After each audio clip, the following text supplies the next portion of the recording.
All right, let's get you some analysis now. Dr. Levy Ndou joins us from Pretoria this afternoon. Dr. Ndou, you heard there what John Steenhuisen had to say to the President in Parliament.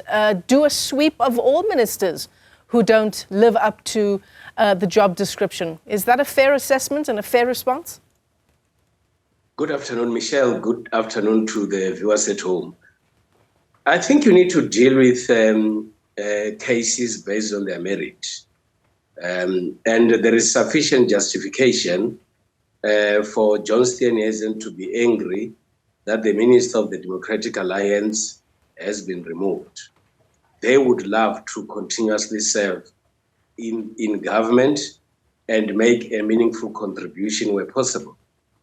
But at the same time, you have got the President who has got powers that are given to him by the Constitution and the same GNU. And the President is supposed to exercise those powers without any fear or favor. Of course, there are guidelines that are set up that talks to how cabinet ministers and deputy ministers are supposed to conduct themselves. They know what is supposed to be done and what is not supposed to be done. And where it's necessary, the President is supposed to take action. So, Dr. Ndou, ministers serve at the pleasure of the President, right? It's as simple as that, or is it not when it comes to a government of national unity? When the government of national unity was set up, one of the issues that was thoroughly discussed and clarified is that the President is going to be appointed, and then no one is going to infringe on the powers that are given to the President by the Constitution. At the same time, the normal expectation is that we need to all respect the decisions that are taken by the Constitution, given to the President by the Constitution, and also at the same time, make sure that there is accountability, which is what we actually require. What we could make as a huge mistake is to make an attempt to want and control the President and allow the President to do what we expect him to do because we've got the GNU. And that will be a very big mistake that we could be committing. My sense is that on the basis of the merit of the case, the President has to take action, and whatever action that he takes, he has to be accountable for. And indeed, we need to make him accountable and answer to the action that he takes. Do you think perhaps it would have been more palatable for the DA and the DA leader if perhaps the President did what John Steenhuisen suggested, which was to sweep in front of his own ANC door? I think we are still at a very emotional stage.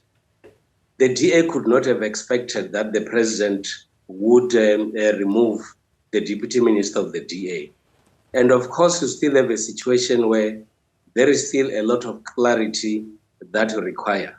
But I think what the DA should avoid doing is to be tempted to want to be seen to be controlling or invading the space of the President, and because that would be interpreted very differently by other people. It can also send a message that the Democratic Alliance appears to be having an upper hand on the President, and I don't think that is what the President will want to be seen as if he does that.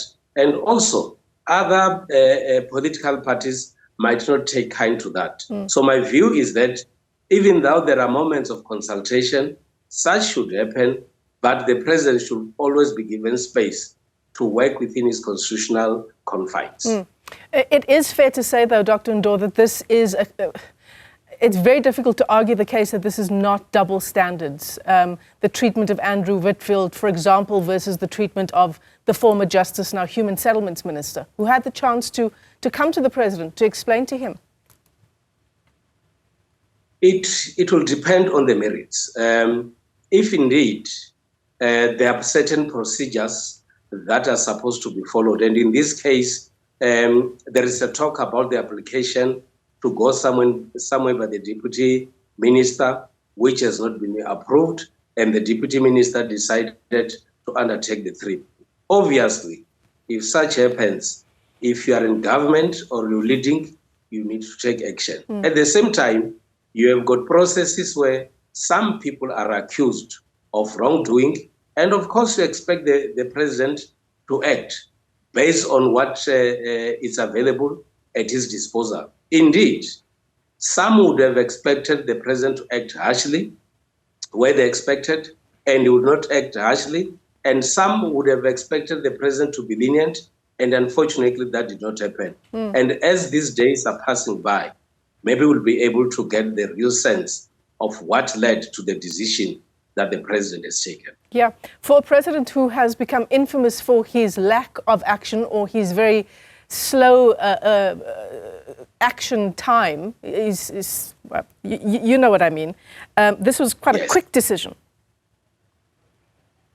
We don't know when, if there was a transgression, rather. We don't know when did it take place, because there is still a lot of information that we still need to get. We know President Ramaphosa to be very slow in terms of taking decisions. We know him as a very consultative person, and unfortunately, this time, that appears not to have been the case. And maybe, as I emphasized, we still need to get more and the details about what exactly transpired. But I think what we need as South Africans is the president who is able to act, is the president who is decisive, is the president who does not take side or who is lenient or harsh with his team, because that will create a very bad impression about him, and people will have serious problems with his leadership. What do you think the DA leader means by the next 48 hours are important on the direction South Africa will take? It will be important for the Democratic Alliance to sit down and assess the situation very soberly. It will also be important for both the Democratic Alliance and other members of the GNU are given responsibilities to recheck the do's and don'ts of a person who is given a responsibility to be a minister and a deputy minister. It will also be a very important moment to determine the direction that the GNU has to take forward only after we celebrated a year of the GNU. But also, it will be important for all of us to be able to know and understand how ministers are supposed to conduct themselves so that they don't end up finding themselves in a situation where the deputy minister of the DA has found himself in. Dr. Levy Ndou, political analyst at Tshwane University of Technology. Dr. Ndou, thanks as always for your time.